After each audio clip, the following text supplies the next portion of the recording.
Welcome back to Weekend Sunrise. Now, how would you feel if your boss called you away from your desk or your chisel to randomly test you for drugs and alcohol?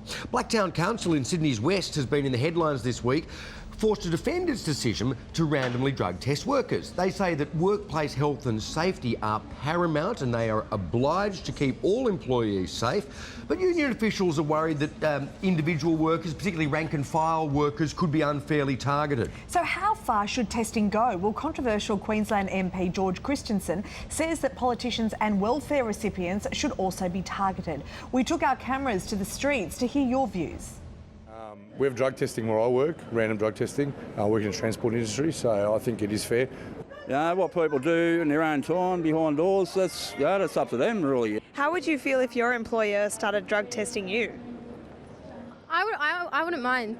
I think that's fine because many of the employees drive cars. If I was doing a good job and all of a sudden I was asked for a drug sample, I would say no.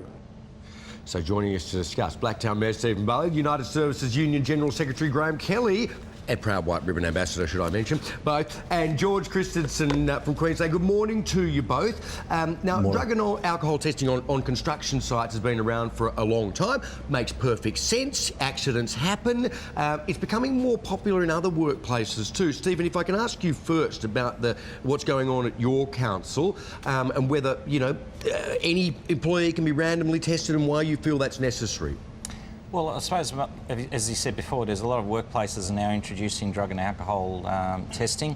In particular with councils, the issue is that not only is it a workplace issue, but a lot of council workers work in childcare, work in swimming pools, work in football fields, etc. Yes. Directly relate to the community. So what we're trying to do is introduce a compassionate policy, one that's based on education and a random selection. With the union will be working out with management what's the most appropriate way, but we're talking about, say, 20 tests per month when there's about a workforce of 2,000 plus contractors to take it up. So if somebody tests positive, what happens? Well, if I can, the policy that we're talking about introducing at Blacktown is a industry policy negotiated by the United Services Union and Local Government New South Wales. This isn't something that's unique to Blacktown. Sure. The way it's been reported has been is what's caused the concern for us. Gotcha. So what would happen is where an individual is tested positive for drugs, they would then be counselled, given an opportunity to go through rehabilitation.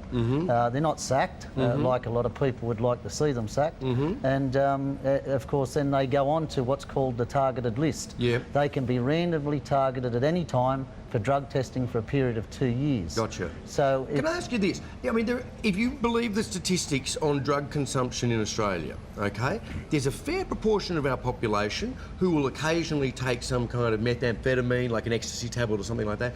A fair few people have a joint or, smoke a bit of grass and that stuff stays in your system for a long time. So you can test positive without actually being affected. Exactly. Does that not therefore impinge upon whatever private life you have a right to? Well, without going through the policy in full detail, our policy is based on incidence-based testing or reasonable suspicion that one's under the influence of either drugs or alcohol. Right. Okay. Right. It's not what people think. This is more compassionate than that. Yeah. And but you talk about a societal problem with drugs.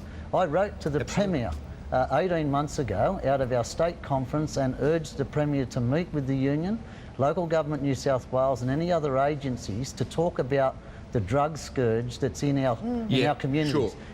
Our union covers every council in the state. So we go to every community and our members are telling us there's a problem. Okay, thanks. George, let's bring you in now. You've previously said that you would like to see drug and alcohol testing extended to welfare recipients and to politicians. Why do you think that is necessary? Well, look, it sounds like a reasonable conclusion that local government and the unions have come to in New South Wales there, and it just shows that there's actually people in the workforce that are being drug tested for a variety of different reasons, predominantly safety on construction sites. Up in my part of the world, it's commonplace in the mining sector.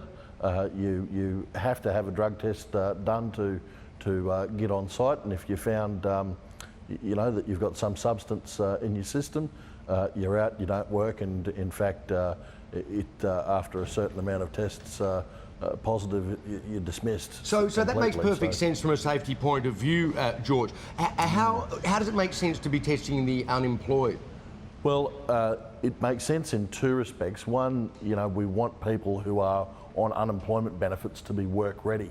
And there are an array of jobs now which require you to be drug free to actually do that work. So number one, it's about being work ready. But number two, I suppose there's the ethical argument about should we be actually providing taxpayer funding to feed someone's drug habit. Now, I've just seen some stats out last month from the Australian Institute of Criminology, which shows that 7 out of every 10 convicted ICE users are actually welfare recipients. I mean, that's quite alarming that that number are out there. And obviously, the welfare is just simply going into feeding a drug habit and not going to appropriate purposes. There's statistics and there's statistics. They say in the general community, 9% of people have some form of drugs in them. But there's been tests in New Zealand's introduced for welfare recipients having drug tests, and now 8,001 tests, only 22 people have been found to have some form of drugs. Right. In Missouri, they had 38,000 drug tests and found 48.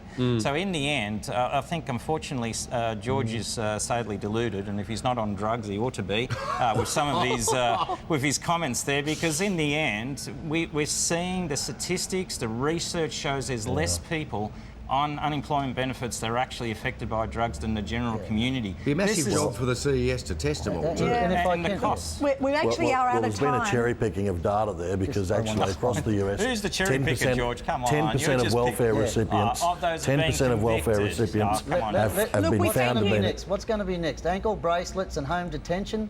Come on, be serious. Well, if you think that receiving George, the dole for drugs is a good way to go, you're only going to work then 60 good days on next year, so it'll be hard to test you. Now, gentlemen, thank you. We do have to move it on. George, Stephen, Graeme, thank you all so much for joining us.